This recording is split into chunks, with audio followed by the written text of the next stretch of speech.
बरोबर green life कृषी tape Kolhapur अंतर्गत आपले सहर्ष स्वागत करतो। तर मित्रांनो, आपण आलेलो आज एका तुरीच्या प्लॉटला भेट द्यायला। तर या तुरीचा प्लॉट कशा पद्धतीने डेव्हलप झाला, कसा यामध्ये ट्रीटमेंट झाली, ते आपण संपूर्ण माहिती जाणून घेऊया आपल्या शेतकरी मित्राकडून। नमस्कार काका।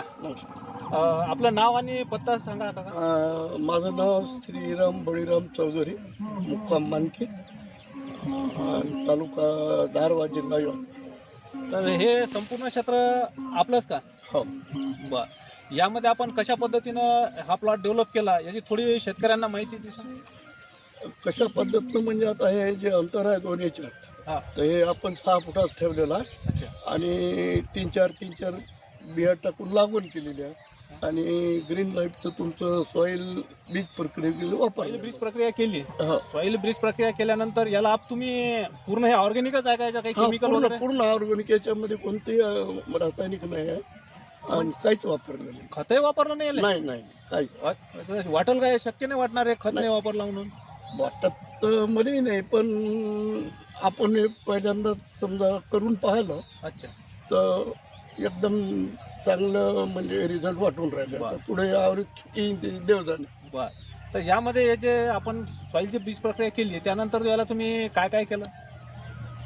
त्याच्यानंतर काय 15-20 दिवसानं आपण अर्थ जे आहे तुमचं हा, ग्रीन लाईफचं, हा. त्याची ड्रिचिंग केली अच्छा, आणि त्याच्यानंतर 1 महिन्यानं मॅजिक किटची ड्रिचिंग केली अच्छा, आणि एक वेळ तुमच्या त्या याची काय त्याचं नाव स्प्रे केलं। स्प्रे घ्या। अच्छा, एक स्प्रे आणि 3 ड्रिप।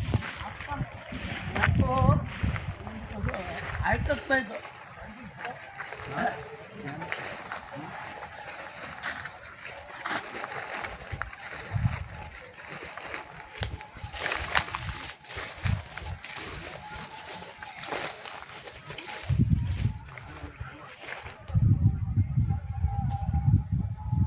कुठलं रासायनिक खत नाही, नाही नाही नाही काहीच कुठलं रासायनिक खत नाही, कुठला फवारा नाही, नाही कुठलं काही नाही। नाही. तरी असं वाटते का हे बा एवढा ग्रीन लाईफच्या एका स्प्रेमध्ये आणि एका आपल्या 3 ड्रिंचिंगमध्ये या झाडाची जे क्वालिटी वाटते तुम्हाला, जसे फुटवे वगैरे हे तुम्ही पाहू शकता, हे सर्व काही डेव्हलप झालेलं आहे, असं वाटते का? काही शेतकरी काय म्हणतात आजूबाजू, काही असं वाटते का असं शक्य कोणाला? नाही शक्य नाही, पण आता हे डायरेक्ट प्रॅक्टिकली आपल्याला दिसूनच राहिलं आणि मलाही दिसून राहिलं, तुम्हालाही दिसून राहिलं। त्याच्यामुळे याच्या शंका घेण्याचं काही कारण नसताना आपण जे आहे ते सांगून राहिलो। बरोबर। बरं, हे याचे ब्रँचिंग वगैरे तुम्हाला काय अनुभव आला की बा ब्रँचिंग खुललं पाहिजे म्हणजे जास्त ब्रँचिंग होईल का, आपलं ट्रीटमेंट केल्यानं तशीच ब्रँचिंग येऊन जाते? बिना खुल्यानं